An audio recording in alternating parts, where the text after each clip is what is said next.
कैसे हैं? आशा करता हूँ बहुत अच्छे होंगे और आज करने वाले हैं एमपी पुलिस 2025 के लिए जिनका भी पेपर जो है 30 अक्टूबर का होने वाला है। उनको एक ऐसा पेपर जिसमें आप लोगों को पूरी के पूरे सिलेबस को हम लोग कवर करेंगे, तो बिल्कुल ही आप अंत तक देखना, क्योंकि जिस तरीके के आपकी एग्जाम हॉल में प्रश्न पूछे जाएंगे शॉर्ट हो, मैंने उसी तरीके का एक पेपर यहाँ पे सॉल्व कराने की कोशिश की है, जिसमें आप लोग के प्रीवियस ईयर के भी प्रश्न मैंने रखा हुआ है, ताकि आपको ये आइडिया लग सके कि हाँ, ये प्रश्न जो है आपके प्रीवियस ईयर में इस लेवल के आते हैं। तो आप बिल्कुल बेफिक्र होकर यहाँ से अगर पढ़ लेते हैं, जो भी आप लोगों के 25 से 26 दिन का समय है, तो बिल्कुल 100% है कि आप अपना सिलेक्शन पा सकते हैं। क्योंकि देखिए, जो यहाँ पे क्लासेस होता है, ये बिल्कुल आप लोगों के लिए वेरी वेरी इंपॉर्टेंट प्रश्नों के साथ होता है, क्योंकि समय बहुत कम है। और जिस तरीके से आप लोगों के प्रश्न पूछे गए हैं प्रीवियस ईयर में, और जिस तरीके के प्रश्न पूछे जाएंगे, वैसे प्रश्नों को मैंने यहाँ पे कोशिश किया है रखूं, ताकि बेहतर आप लोग स्कोर कर सके। ठीक है, तो चलिएगा, सभी लोगों से एक छोटी सी रिक्वेस्ट रहेगी कि जो भी मेरे दोस्त इस क्लास से अब तक नहीं जुड़े हैं, तो बिल्कुल जुड़ जाइए, और चैनल पर नए आए हैं तो चैनल को सब्सक्राइब भी कर लीजिए, क्योंकि इस तरीके की क्लास आपको हम डेली प्रोवाइड करेंगे। और जो है, तो बिल्कुल सभी लोग तैयार हैं क्या? सभी लोग तैयार हो इस जो है एक बिल्कुल टेस्ट सीरीज के लिए? ये समझ लीजिए कि एक टेस्ट सीरीज है, मॉडल टेस्ट सीरीज, जिसमें आप लोगों के पूरे एक पेपर 100 प्रश्नों को कराऊंगा, जिसमें मैथ, रीजनिंग, साइंस और जीके जीएस के प्रश्न होंगे। ठीक है, तो फटाफट से आप लोग आइए और फटाफट से जवाब दीजिएगा। देखिए, यहाँ पे पहला प्रश्न है कि चंपारण सत्याग्रह कब हुआ था। ये देखिए, यहाँ पे लिखा भी गया है कि ये कब प्रश्न पूछा गया था। 2016। आप बिल्कुल यहाँ पे ध्यान देंगे कि 2016 में ये प्रश्न पूछा गया है कि जो है चंपारण सत्याग्रह कब हुआ था। तो देखिए, इस लेवल के प्रश्न पूछे जाएंगे आप लोग के एग्जाम में, क्योंकि देखिए ये तो 10th लेवल के ही बेस्ट पे एग्जाम है। तो ये आप लोगों को हैरान नहीं होना चाहिए कि ऐसा प्रश्न नहीं पूछ सकता है। ठीक है, जो आप लोग का बेसिक है वही प्रश्न उठाता है जो 10वें लेवल पे है। तो देखिए, यहाँ पे फर्स्ट प्रश्न का उत्तर क्या हो जाएगा, आप कमेंट बॉक्स में बिल्कुल टेस्ट के तौर पे बताते चलिएगा, हम फटाफट से जवाब देते चलेंगे। तो जिन्होंने ऑप्शन नंबर सी को चुना है, 1917 चंपारण सत्याग्रह, ऑप्शन नंबर सी, तो बिल्कुल 100% आपके सही उत्तर माना जाएगा। नेक्स्ट प्रश्न की ओर चलेंगे, और अगला प्रश्न कह रहा है कि मध्य प्रदेश की पहली महिला मुख्यमंत्री कौन थी। मध्य प्रदेश की पहली महिला मुख्यमंत्री कौन थी, क्वेश्चन नंबर 2। दूसरे नंबर प्रश्न के राइट उत्तर बताने की कोशिश करेंगे सभी लोग कि इस प्रश्न का जो है राइट उत्तर क्या होने वाला है, क्योंकि प्रश्न बहुत इंपॉर्टेंट है और कहीं ना कहीं आपके सीधे एग्जाम हॉल में ये प्रश्न पूछे जाएंगे। ये भी प्रश्न देखिए आप लोग को 2017 में एमपी पुलिस में पूछा गया है, तो फटाफट से आप लोगों के जवाब आना चाहिए कि जो है मध्य प्रदेश की पहली महिला मुख्यमंत्री कौन है। ठीक है, बहुत वीवीआई प्रश्न है, और खास करके मध्य प्रदेश के जो भी प्रश्न आप लोगों के हैं, उससे तो जीके जीएस में बिल्कुल ही पूछे जाएंगे, तो उसको आप बिल्कुल अच्छे तरीके से याद रखोगे। ठीक है, तो जिन्होंने बताया है उमा भारती, तो बिल्कुल 100% सही उत्तर हो जाएगा ऑप्शन नंबर ए। जिन्होंने भी ए को चुना है उनके 100% सही उत्तर है। नेक्स्ट प्रश्न की ओर चलेंगे, और अगला प्रश्न आपके सामने है। अगला प्रश्न कह रहा है कि किस स्वतंत्रता सेनानी को लोकमान्य कहा जाता है। किस स्वतंत्रता सेनानी को लोकमान्य कहा जाता है, क्वेश्चन नंबर आपके 3। तीसरे नंबर प्रश्न के राइट उत्तर बताएंगे सभी लोग कि जो है क्या होने वाला है। प्रश्न बहुत इंपॉर्टेंट है, और कहीं ना कहीं आपके सीधे एग्जाम हॉल में ये प्रश्न पूछे जाएंगे। क्वेश्चन नंबर तीसरा कि इसका राइट उत्तर ए होगा कि बी होगा कि सी होगा कि डी होगा, क्या होने वाला है। जवाब फटाफट से आप लोगों के आने चाहिए।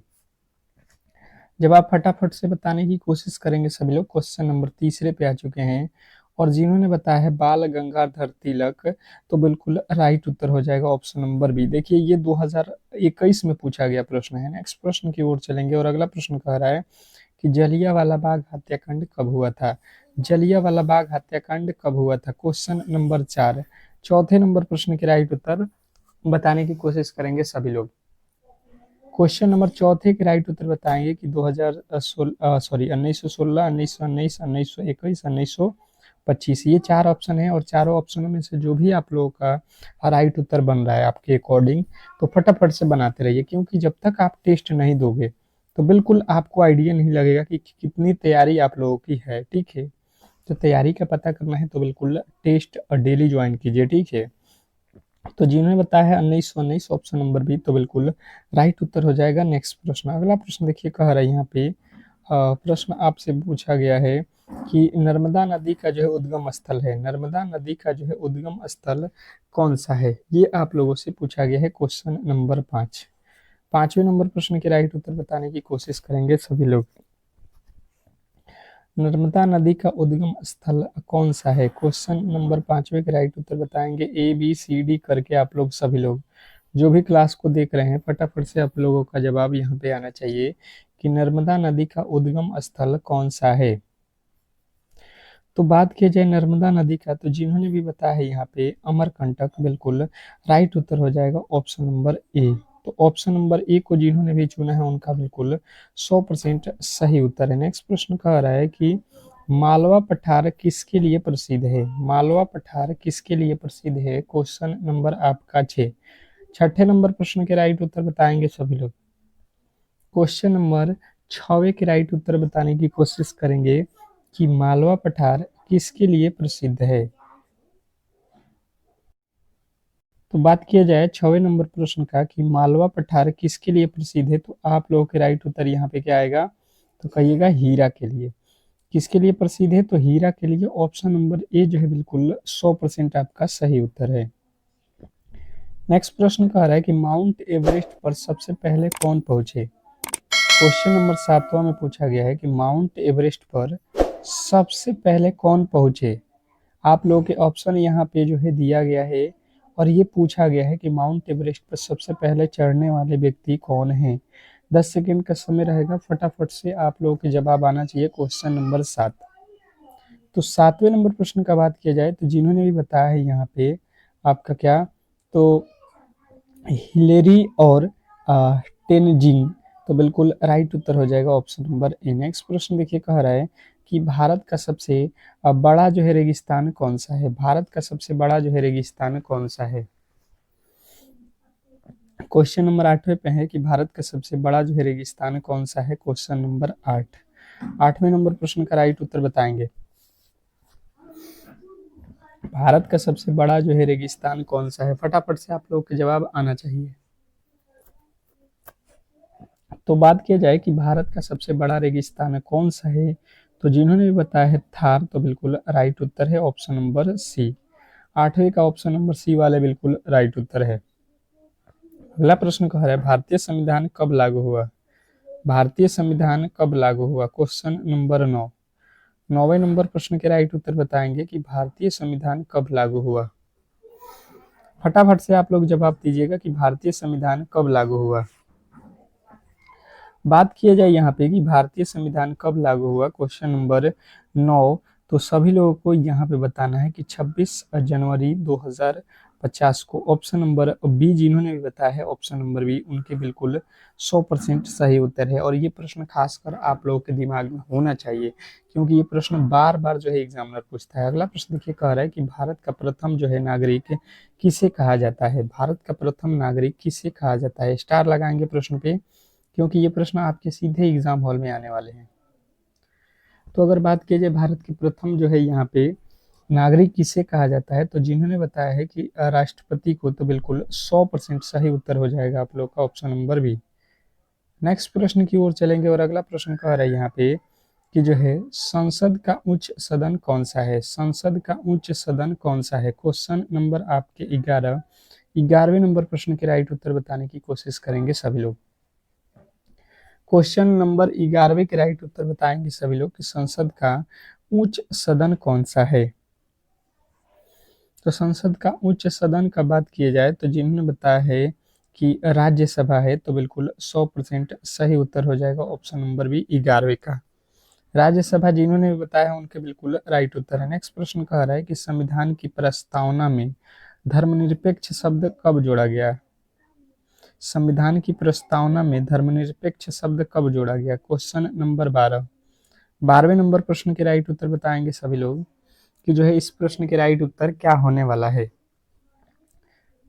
संविधान की प्रस्तावना में धर्मनिरपेक्ष शब्द कब जोड़ा गया है, तो 12वें नंबर प्रश्न के जो राइट उत्तर है आप लोगों का हो जाएगा 1976 में। नेक्स्ट प्रश्न देखिएगा आप लोगों के सामने आ चुका है कि पेनिसिलिन की खोज किसने की थी। पेनिसिलिन की खोज किसने की थी। अब जो है देखिए साइंस के जो है प्रश्न आपके लिए आ चुका है, ठीक है। तो बात की जाए पेनिसिलिन की खोज किसने की थी, तो जिन्होंने बताया है फ्लेमिंग ने, तो बिल्कुल राइट उत्तर है। नेक्स्ट प्रश्न देखिए कह रहा है यहाँ पे कि लाल रक्त कणिकाओं का निर्माण कहाँ होता है। लाल रक्त कणिकाओं का निर्माण कहाँ होता है, बताने की कोशिश करेंगे सभी लोग।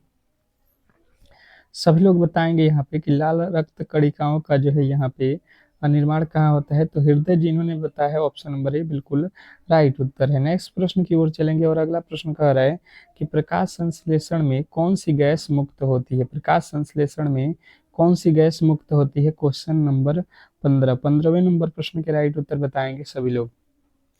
क्वेश्चन नंबर 15 पे आ चुके हैं कि प्रकाश संश्लेषण में कौन सी गैस मुक्त होती है, तो जिन्होंने भी बताया है 15वें नंबर प्रश्न का राइट उत्तर यहाँ पे कि जो है ऑक्सीजन, तो बिल्कुल राइट उत्तर हो जाएगा। प्रकाश संश्लेषण में कौन सी गैस मुक्त होती है, ऑक्सीजन होता है, ऑप्शन नंबर बी।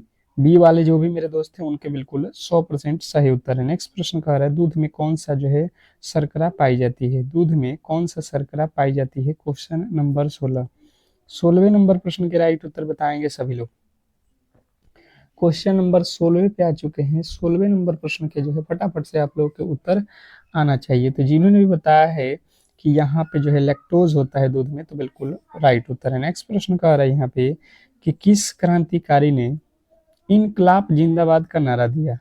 किस क्रांतिकारी ने इनकलाब जिंदाबाद का नारा दिया, क्वेश्चन नंबर 17। 17वें नंबर प्रश्न के राइट उत्तर बताएंगे सभी लोग कि जो है क्या होने वाला है। फटाफट से आप लोगों के चारों ऑप्शन यहाँ पे दिया गया है, आप फटाफट से इनको पढ़िए और राइट उत्तर बताने की कोशिश कीजिए। तो इनकलाब जिंदाबाद यानी कि जो है भगत सिंह ने दिया, ऑप्शन नंबर बी जो है बिल्कुल 100% आपके सही उत्तर है। नेक्स्ट प्रश्न देखिए कह रहा है, क्या बोल रहा है यहाँ पे कि शिवाजी के गुरु कौन थे। शिवाजी के गुरु कौन थे, क्वेश्चन नंबर आपके 18। 18वें नंबर प्रश्न के राइट उत्तर बताएंगे शिवाजी के गुरु कौन थे। फटाफट से आप लोगों के जवाब आना चाहिए कि जो है शिवाजी के गुरु कौन थे। तो जिन्होंने बताया है कि रामदास स्वामी थे, तो बिल्कुल राइट उत्तर हो जाएगा option number A Ramdas Swami. Next प्रश्न की ओर चलेंगे और अगला प्रश्न कह रहा है कि भारत छोड़ो आंदोलन कब प्रारंभ हुआ। भारत छोड़ो आंदोलन कब प्रारंभ हुआ, क्वेश्चन नंबर 19। 19वें नंबर प्रश्न के राइट उत्तर बताएंगे सभी लोग। क्वेश्चन नंबर 19 आप लोगों के सामने है कि भारत छोड़ो आंदोलन कब जो है प्रारंभ हुआ। तो बात की जाए कि भारत छोड़ो आंदोलन कब प्रारंभ हुआ, तो जिन्होंने बताया है कि 1942, तो बिल्कुल राइट उत्तर हो जाएगा ऑप्शन नंबर सी। नेक्स्ट प्रश्न की ओर चलेंगे और अगला प्रश्न कह रहा है कि गांधी जी ने नमक सत्याग्रह कब किस वर्ष जो है शुरू की। गांधी जी ने नमक सत्याग्रह किस वर्ष जो है किया था, ये आप लोगों को बताना है। 20वें नंबर प्रश्न का राइट उत्तर क्या होने वाला है। गांधी जी ने नमक सत्याग्रह कब जो है स्टार्ट किया, तो आप लोग का राइट उत्तर आ जाएगा 1930 ईस्वी। नेक्स्ट प्रश्न की ओर चलेंगे और अगला प्रश्न कह रहा है कि सतपुड़ा की सबसे ऊंची चोटी कौन सी है। सतपुड़ा की सबसे ऊंची चोटी कौन सी है, क्वेश्चन नंबर 21वें पे आ चुके हैं और 21वें नंबर प्रश्न के राइट उत्तर बताने की कोशिश करेंगे सभी लोग। तो सतपुड़ा की सबसे ऊंची जो है आप लोग को बताना है धूपगढ़, ऑप्शन नंबर ए वाले जो भी मेरे दोस्त हैं उनके बिल्कुल राइट उत्तर है। नेक्स्ट प्रश्न देखिए कह रहा है यहाँ पे कि उड़ीसा का प्रसिद्ध सूर्य मंदिर कहाँ स्थित है। उड़ीसा का प्रसिद्ध सूर्य मंदिर, स्टार लगाएंगे, ये प्रश्न हर एक एग्जाम पूछता है, ठीक है। कोई भी एग्जाम नहीं होगा ऑनलाइन जिसमें ये प्रश्न नहीं पूछा जाता है। तो उड़ीसा का प्रसिद्ध सूर्य मंदिर आप लोगों को मालूम है कि कोणार्क में है, ऑप्शन नंबर बी वाले जो भी मेरे दोस्त हैं उनके 100% सही उत्तर माना जाता है। नेक्स्ट प्रश्न की ओर चलेंगे और अगला प्रश्न कह रहे हैं यहाँ पे कि भारत का सबसे छोटा राज्य क्षेत्रफल की दृष्टि से कौन सा है, क्वेश्चन नंबर जो है 23। 23वें नंबर प्रश्न के राइट उत्तर बताएंगे कि भारत का जो है सबसे छोटा राज्य क्षेत्रफल की दृष्टि से कौन सा है, ठीक है। फटाफट से आप लोगों के जवाब आना चाहिए कमेंट बॉक्स में। तो जिन्होंने बताया है गोवा उनके बिल्कुल राइट उत्तर है। अब बताएंगे आप लोग कि जनसंख्या की दृष्टि से सबसे जो है छोटा राज्य कौन सा है, कमेंट बॉक्स में सभी लोगों के उत्तर आना चाहिए कि जनसंख्या की दृष्टि से भारत का सबसे छोटा राज्य कौन सा है। नेक्स्ट प्रश्न देखिए कह रहे हैं यहाँ पे कि जो है महाराष्ट्र का गिब्राल्ट किस किले के लिए कहा जाता है, किस किले के लिए कहा जाता है? तो अगर आपने बताया है कि अजंता के लिए, तो बिल्कुल राइट उत्तर है। नेक्स्ट प्रश्न कह रहा है यहाँ पे कि संविधान सभा की प्रारूप समिति के अध्यक्ष कौन थे? संविधान सभा के प्रारूप समिति के अध्यक्ष कौन थे? क्वेश्चन नंबर जो है 25वें नंबर प्रश्न के राइट उत्तर बताने की कोशिश करेंगे सभी लोग। क्वेश्चन नंबर 25वें के राइट उत्तर बताएंगे सभी लोग कि जो है क्या होने वाला है।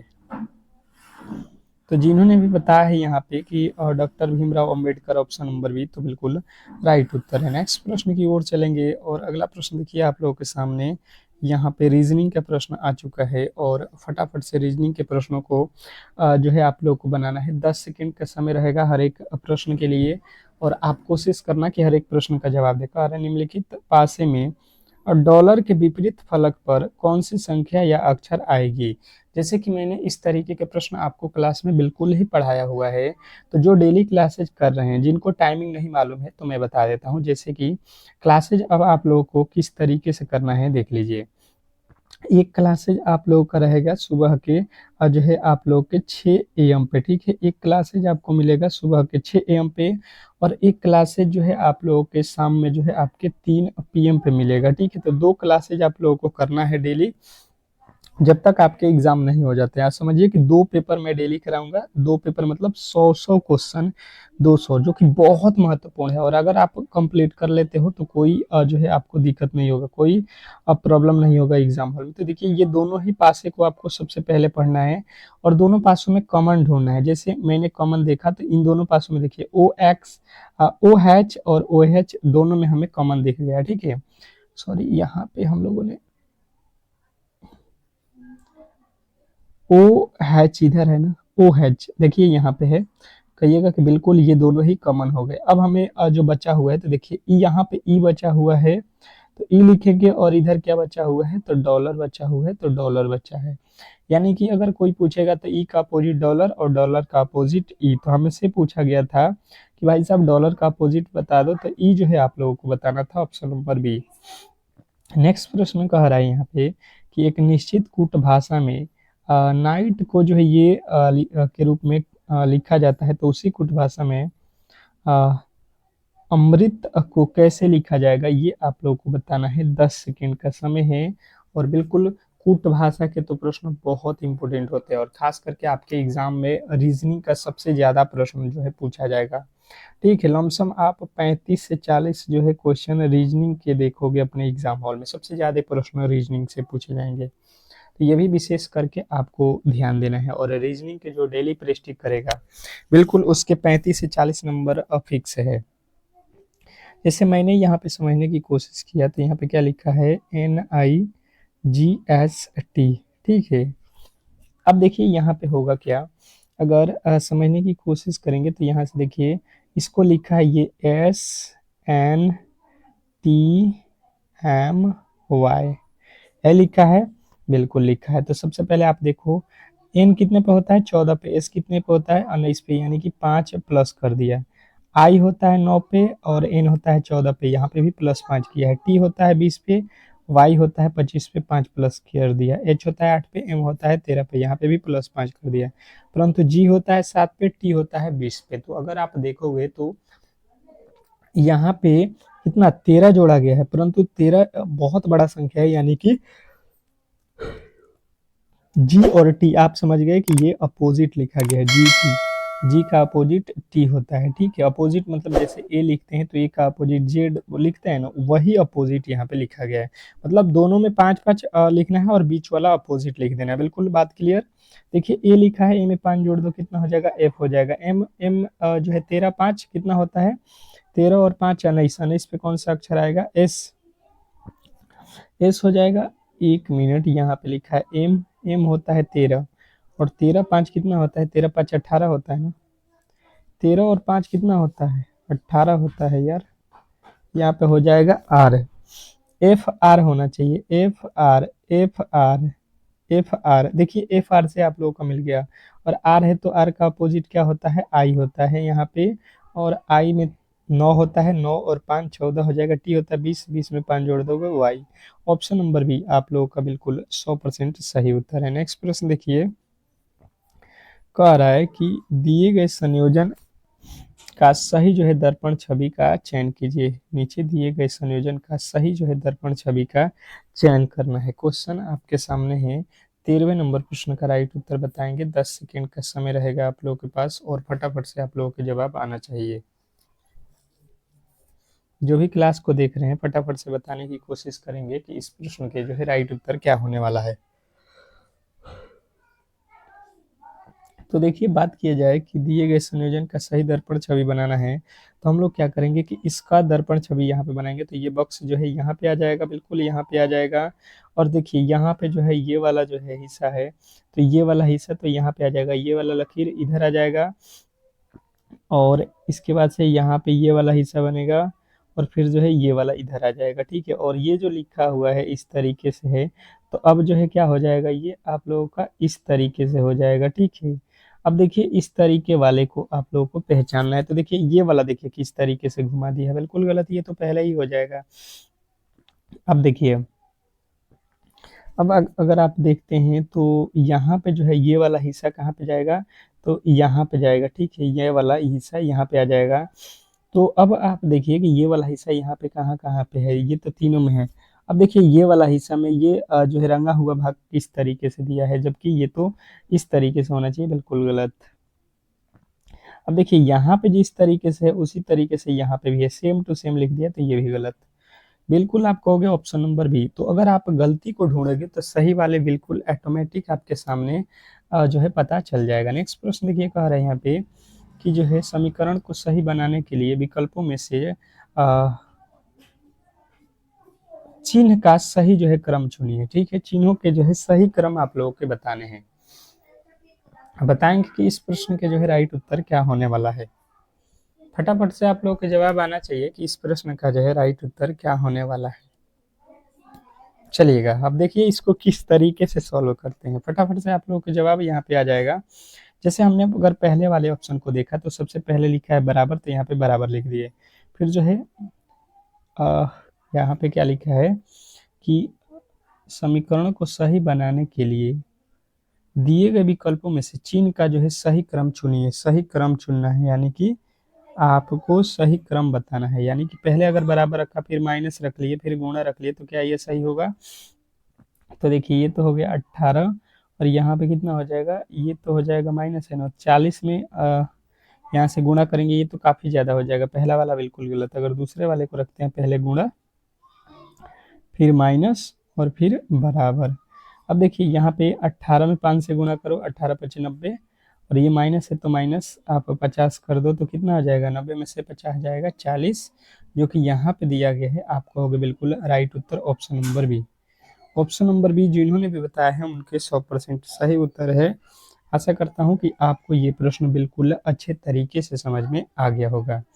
नेक्स्ट प्रश्न की ओर चलेंगे और अगला प्रश्न आपके सामने है। कह रहा है कि उस विकल्प का चयन करें जो दिए गए संख्या समूह के समान है।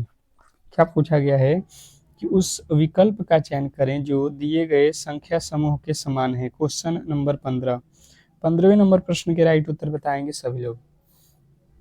क्वेश्चन नंबर 15वें के राइट उत्तर बताने की कोशिश करेंगे सभी लोग फटाफट से कि जो है इस प्रश्न के राइट उत्तर क्या होने वाला है। बिल्कुल, बहुत अच्छा, बहुत बेहतरीन।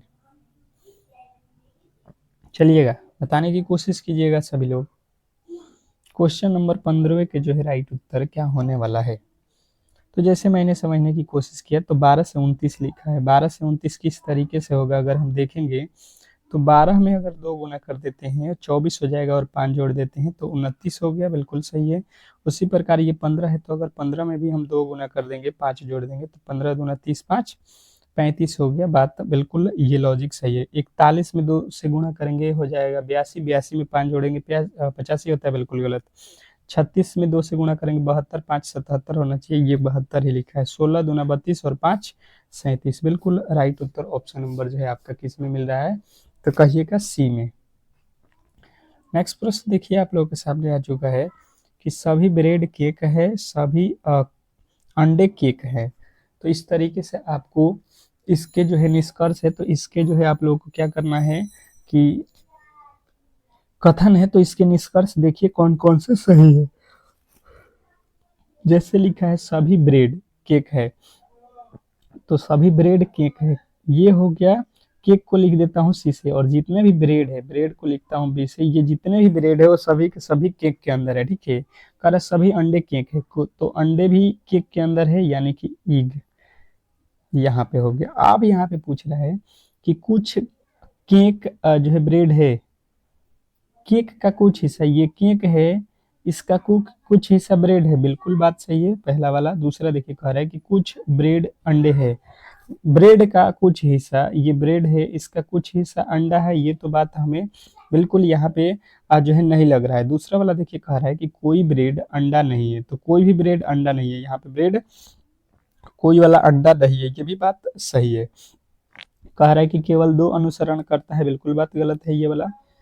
केवल अनुसरण 1 करता है, केवल अनुसरण 3 करता है, तो केवल अनुसरण 3 और केवल अनुसरण 2 नहीं करता है।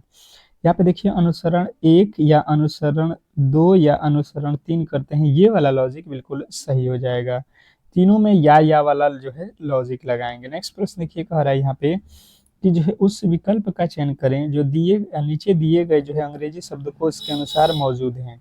अंग्रेजी शब्दकोश के अनुसार यहाँ पे जो है व्यवस्थित किए गए हैं, इसको हम लोगों को देख लेना है, ठीक है। तो फटाफट से हम लोग यहाँ पे देख लेते हैं कि कौन कौन जो है सबसे पहले आएगा। इसमें सभी में एम है, सभी में ई है और सभी में टी है, तो यहाँ तक तो बिल्कुल सिमिलर है। अब देखिए पहले ई आता है कि टी आता है कि एच आता है कि आर आता है कि आई आता है, तो आप कहिएगा सबसे पहले ई आएगा, यानी कि 5।